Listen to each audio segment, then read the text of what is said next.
Olá, meu nome é Daniel dos Apóstolos, lembrando que o meu apóstolo é apenas o meu sobrenome. Se alguém disser hoje em dia que é apóstolo de Deus, apóstolo de Cristo, apóstolo da igreja, esse tal é mentiroso. Não existe mais apóstolos nos dias de hoje.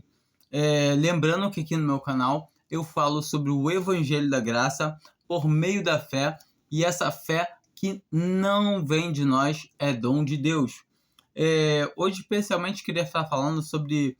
Eu vim conversando com um motorista, né, de carro aplicativo, e a gente veio conversando, e ele era cristão também, né? E viemos um papo muito bom, agradável, falando do Senhor. E falamos de umas coisas tristes que acontecem também no meio da cristandade. E entendam, quando eu falo cristandade, eu falo toda a cristandade professa. Eu estou me incluindo também no meio da cristandade. Tem muitos que acham que cristandade é um termo pejorativo para falar que um cristão é falso. Mas a cristandade é um grupo, é um terreno grande, grande casa, onde está abrigado tanto o cristão verdadeiro quanto o falso, que não dá para saber, não dá para distinguir quem é o joio e quem é trigo. Então, quando se fala cristandade, está se generalizando tudo. Ou seja, qualquer um que leva o nome de cristão está no terreno da cristandade. E a gente conversando sobre algumas coisas que acontecem no meio da cristandade, que são tristes,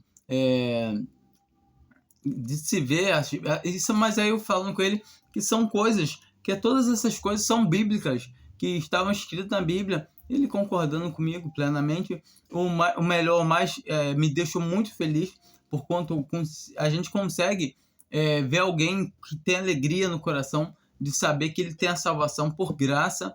E esse irmão, ele tinha a plena certeza de salvação por graça, o que eu tento fazer muitas vezes aqui no meu canal. E muita gente fala assim: você tenta pregar evangelho para quem já é cristão. E infelizmente eu tenho que falar a verdade, é isso. Eu tento pregar evangelho para os que já são cristãos, claro, para quem não é cristão também, mas eu tento priorizar o fato de pessoas que se acham cristãs, por o motivo de quando eu era mais novo, eu achava que eu era cristão, eu era de uma denominação, e todo tempo eu cria que eu era salvo por graça, por Jesus Cristo, tal, mas se não fizesse tal e tal coisa, eu poderia perder minha salvação. Se eu não fosse firme e fiel até o fim, eu perderia minha salvação. E eu vejo hoje em dia que a maioria da cristandade, novamente eu afirmo, cristandade, eu estou incluindo tanto o cristão verdadeiro quanto o falso cristão. No meio da cristandade tem muitos irmãos que não têm certeza da salvação. Você chega para conversar com a pessoa e a pessoa não tem. Não, mas se eu fizer isso, aquilo, eu perco minha salvação. Se eu fui, se eu. Ela tem sempre tá se imputando alguma coisa, muitas vezes porque aprende daquele jeito, com medo, porque aprende daquele jeito. Eu falo que eu fui um desses.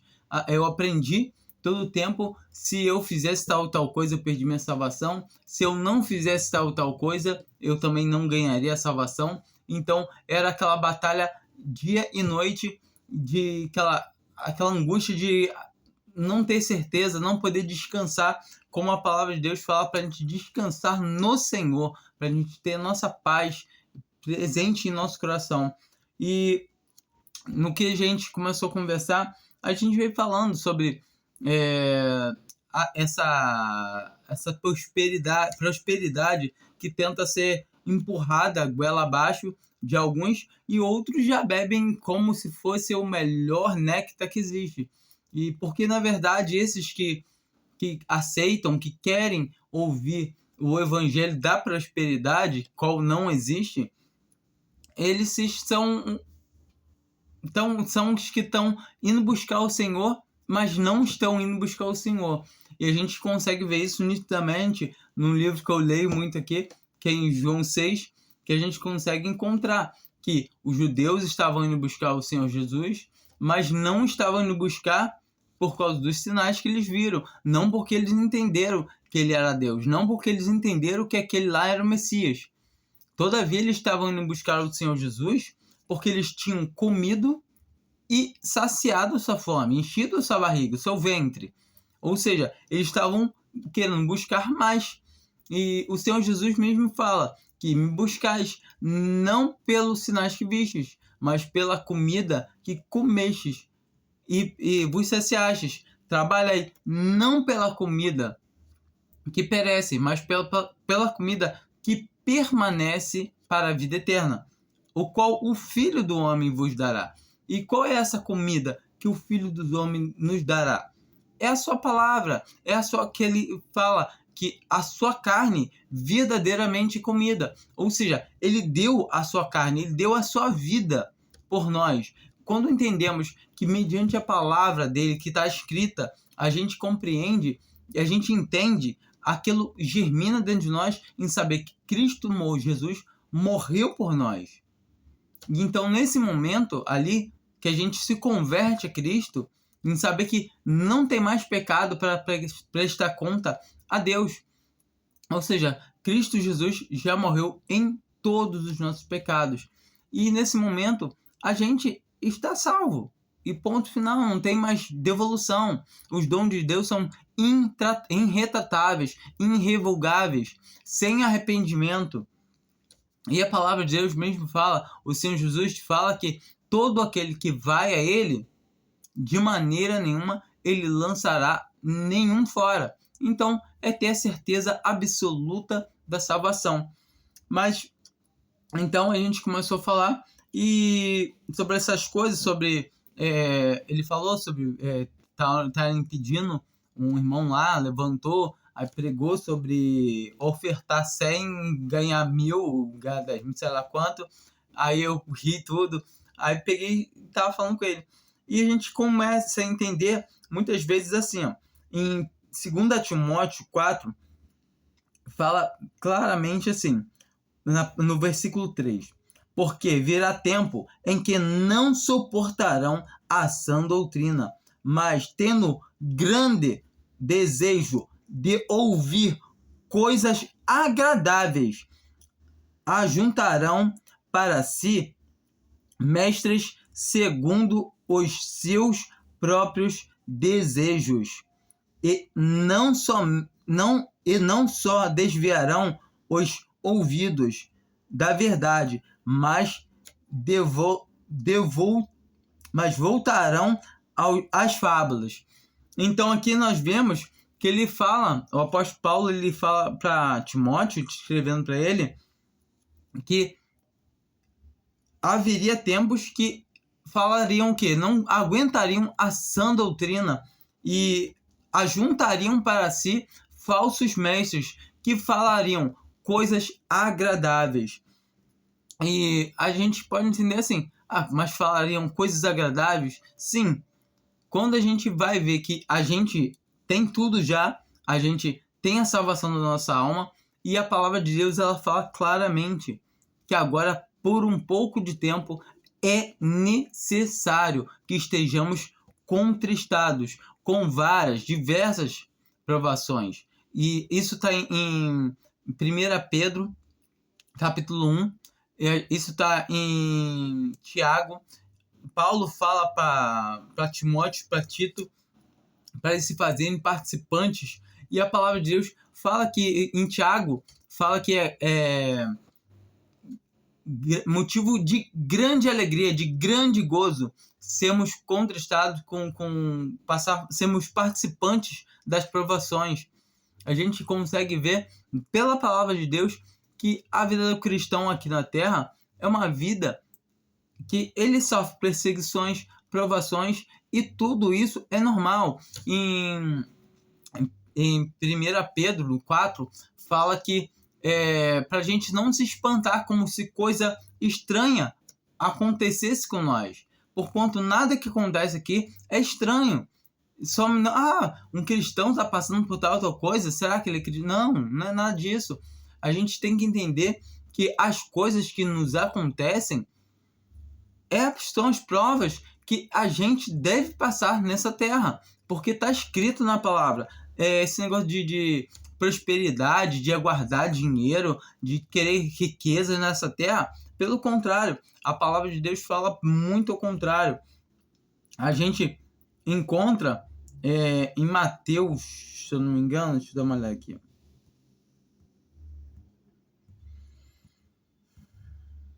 Em Mateus 6, que fala para não cobiçar as coisas dessa terra, para não querer juntar dinheiro, não se preocupar com o que havemos de comer amanhã, o que havemos de vestir. Todas essas coisas Deus nos dará. E lá em Timóteo também a gente encontra o apóstolo Paulo falando que alguns, querendo ser ricos, se transpassarão, porque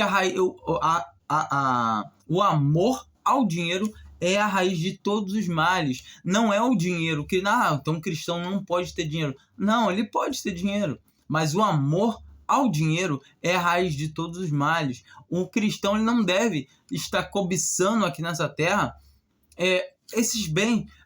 A intenção do cristão é o quê? A palavra de Deus fala que o cristão deve estar aguardando a volta do seu Senhor a qualquer momento. Ele deve viver despreocupado com o que ele haverá de comer amanhã. Eu não estou dizendo, então não preciso trabalhar e posso ficar à vontade, não fazer nada, que Deus vai preparar todas as coisas para mim. Não, o apóstolo Paulo também escreve: aqueles que não querem trabalhar, que não comam.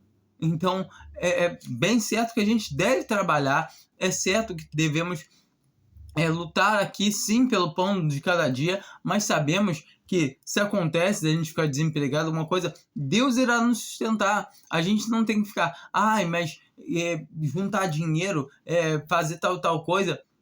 Se quer fazer, quer juntar alguma coisa, eu quero ter um carro melhor, compra. Você tem condição, junta o dinheiro, compra. Mas todo o tempo sabendo que o quê? Eu vou comprar um carro novo se o Senhor permitir. Se o meu Senhor não voltar, ainda dá tempo de comprar um carro? Tá, então comprarei. Mas, de repente, eu estou juntando dinheiro para comprar esse carro e o meu Senhor volta. Melhor ainda, eu nem de carro precisei andar, agora eu vou subir voando. Entende? A mente do cristão deve ser essa, de estar, ter fé de estar com Cristo, de se considerar morto para esse mundo, como a palavra de Deus mesmo fala, que nós devemos nos considerar mortos para este mundo, porque se Cristo morreu por nós, segue que nós morremos com Ele. E se nós vivemos, para Ele vivemos, não vivemos para nós. Ou seja, não vivemos para esse mundo. Nós já somos herdeiros de todas as bênçãos espirituais nas regiões celestiais. Quando a gente consegue entender que a gente é mais milionário que você pode juntar todos os bilionários do mundo, que eles são pobres perto de um cristão. Um cristão, ele é muito, muito, muito, infinitamente milionário, por quanto ele tem Cristo. Então, isso basta para ele ter certeza que ele tem a salvação, que ele tem Cristo, porque Cristo é a própria vida eterna. Ele é a salvação. Ele se entregou por nós. Então, um cristão, ele deve se alegrar em saber que nesse mundo que ele está aqui agora vivendo, ele é peregrino. Por esse tempo que agora falta ele viver aqui, até que o Senhor venha, ou que o Senhor tire ele através da morte, que ele não tem que se preocupar com mais nada. Porque ele sabe que isso que ele está passando aqui, importa ele passar por várias tribulações. Aqui agora, o tempo que ele está nessa carne, aqui nesse plano agora, é motivo de grande gozo, de grande alegria, ser contristado com várias provações. E quanto a esse evangelho falso, anátema, que os homens pregam, que temos que conquistar o mundo, que temos que fazer isso e aquilo, que tem que votar em presidente cristão. Não cabe ao cristão a querer reger esse mundo. Não cabe a um cristão verdadeiro a querer mudar a colocação desse mundo. Esse mundo já é do maligno. O cristão, tudo que ele tem que fazer é continuar lançando a semente. Como é que se lança a semente? Pelo seu testemunho. Quando ele dá um bom testemunho, ele está evangelizando a obra de Deus no seu testemunho. Quando ele fala do evangelho, ele fala do amor de Cristo, fala do amor de Deus que entregou o seu Filho para que todo aquele que nele crê tenha vida eterna. E automaticamente essas sementes são lançadas. E o Senhor é quem dá o crescimento. E se alguém receber essa semente de bom grado no seu coração, pode ter certeza que o Senhor vai dar crescimento, que o Senhor vai cuidar, Ele vai zelar, porquanto Ele faz tanto o querer quanto o executar. A palavra de Deus é clara, ela tem uma sonoridade única. Quando um cristão realmente está convertido a Cristo e alguém fala alguma coisa que não convém da palavra de Deus, não soa legal no ouvido, não desce. Fala, tem alguma coisa errada. Por mais que ele não saiba o que é, mas ele fica, não tá batendo, essa conta. Já é uma conta que você faz, você fala, não bate. É isso. Quando você escuta um evangelho que você tem que batalhar para poder ser alguma coisa, que te dá poder, fala que você tem que ser alguma coisa, isso não é de Deus. O evangelho, ele faz o quê? Ele nos bota por terra. Ele prova que o homem não é nada. O homem não consegue fazer nada. A gente consegue ver no testemunho do irmão Paulo. Paulo dos apóstolos. Ele fala o quê? Que o Senhor colocou um espinho na sua carne para que ele não se gloriasse. Ou seja, o Senhor fez questão de pisar nele para que ele não deixasse a carne dele sobejar, ser alguma coisa. Paulo, ele cumpria o ministério dele em prisões, mas a palavra que ele escreveu, ele escreve que a palavra não estava presa. Ele estava, mas a palavra estava. E ele se considerava prisioneiro de Roma? Não, ele se considerava o quê? Prisioneiro de Cristo, porque ele sabia que tudo o que acontecia na vida dele era a permissão do Senhor, era o Senhor trabalhando não só na vida dele, mas trabalhando na vida de muitos que foram evangelizados pelo esse ministério de Paulo. E eu digo, até hoje em dia, o apóstolo Paulo trabalha no evangelho por meio das suas cartas, das suas epístolas. E isso é muito gratificante em saber que ele cumpriu o evangelho na sua vida.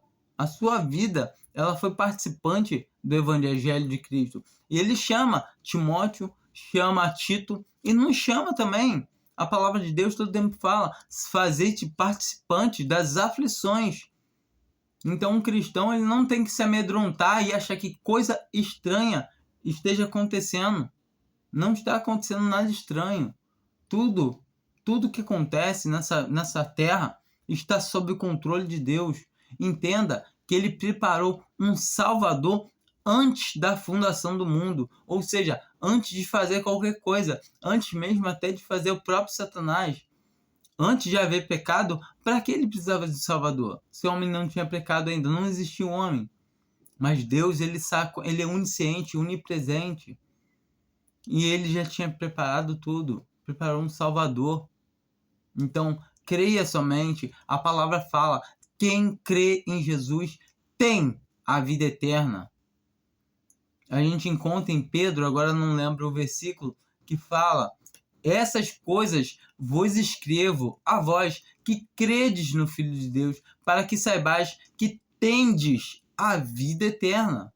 Então, se você crê no Filho de Deus, saiba que você tem a vida eterna. Se não me engano, está em 1 João 5, no versículo 13, não tenho certeza, mas eu acho que é isso. Mas pesquisa, lê a Bíblia.